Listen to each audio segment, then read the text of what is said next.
That morning, Ibrahim Traoré had woken up early. He hadn't really slept. Throughout the night, a single sentence echoed in his mind. Communication with the northern village of Bogoya has been lost. To anyone else, it might have sounded routine, but not to him. He had once run a social aid project in that village. He knew the people. He remembered the names of the children, the hands of the women, the prayers of the elderly. And now, all they said was, communication lost. Cold, bureaucratic language that said nothing of the pain. He took only a few loyal soldiers with him. He gave no detailed briefings, no official report to the general staff. There was a feeling inside him, an unease he couldn't explain. They set off in a jeep, heading north toward Bogoya. The roads were quiet, the fields empty. Not a single farmer, not a single child. With every passing kilometer, his chest grew tighter. When they reached the village, what struck him first wasn't the silence. He had expected silence. What hit him first was the smell, the sharp, nauseating stench of burning blood and metal. This was no longer a village. It was a cemetery. But the graves weren't beneath the earth. Most hadn't even been buried. The bodies were laid across the streets, inside homes, by the well. Some were shot, some burned, some strangled. The children were slumped against walls. Women had died in their courtyards. This was not a battle. This was a massacre. Traoré's feet were frozen to the ground. He couldn't speak. There was no one around, only the silence of death, until a faint rasp echoed from the basement of the mosque. One of the soldiers lit his flashlight and moved toward the mosque. They descended the stairs and found a small boy, no older than 8, his body covered in blood, trembling. His eyes held that endless fear, the kind that digs into your soul.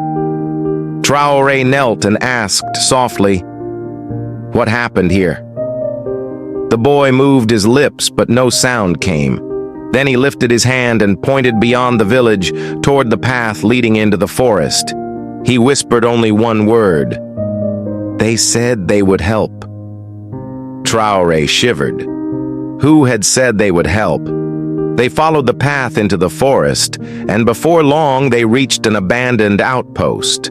It wasn't military. There were no flags, no insignias. But inside, everything was in perfect order. Crates of weapons, lined computers, files.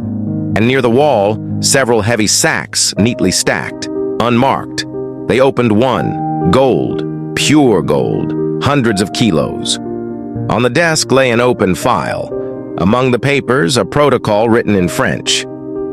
Cooperation agreement with local population. Stamped not by the government, but by a private security company. The date was just a few days old. According to the document, the villagers had agreed to temporarily assist in resource extraction. These people had been killed by those they had trusted, those they had signed an agreement with. The last note in the file was chilling. No witnesses, no trace. Traoré's head began to spin. This wasn't just about a forgotten village. This was proof of a poison that had been flowing through his country's veins for years. This village was a message, a warning. This is what happens to those who do not submit. He turned to his soldiers. Some were still in shock. One was crying. One of them, trembling, asked, "Commander, are we supposed to do something about this?" Traoré looked at him. He didn't answer. The real war had not yet begun. Back at the outpost, he radioed Central Command. "Civilian casualties in Bogoya. Situation is critical. Foreign ammunition and gold confirmed at an illegal outpost. I have documents." The reply was short, cold, commanding. "No need to report on that area, Captain Traoré. Complete your task and return to base." Silence followed. Not just over the radio, Not just in the forest, but inside Traoré's mind. There was no one left to trust. No authority worth obeying. He didn't reach for his weapon, he simply turned to his men. These people were our people.